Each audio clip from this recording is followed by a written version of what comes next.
Hi everyone, today is August 4th, 2023, and I read 1 Kings chapter 7.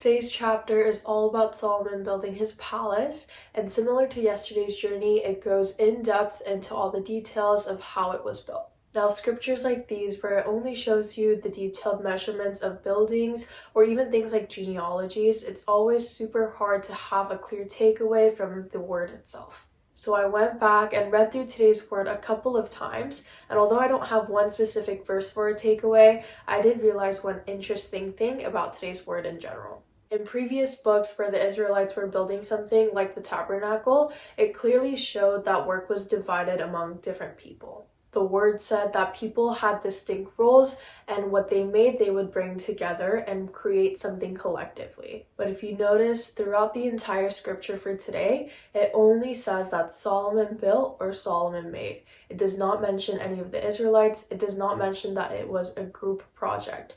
Rather, it was more individual, and it only says that he made them or he built them. If you joined us for a journey yesterday, I compared the process of building the temple to the process or journey of our faith. Now, applying that same idea to today's chapter, I think the process of Solomon making his entire palace can also be compared to our spiritual lives. Today's word does not say that Solomon built the temple and it was done under his name, but he had such and such people working under him, and Solomon himself just sat back and relaxed.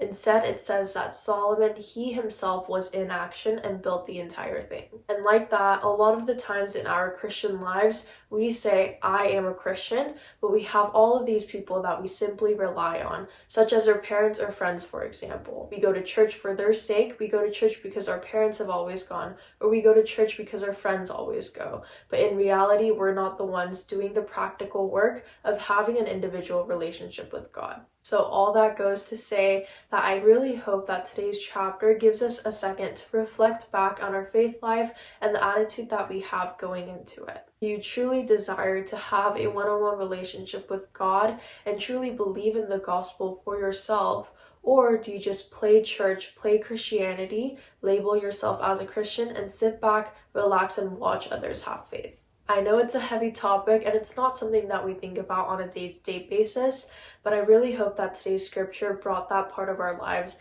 into our attention and we can have some time to reflect and think about it. Well, that is it for today's journey. I thank you all so much for joining, and I'll see you guys next week with the next chapter of 1 Kings. Bye!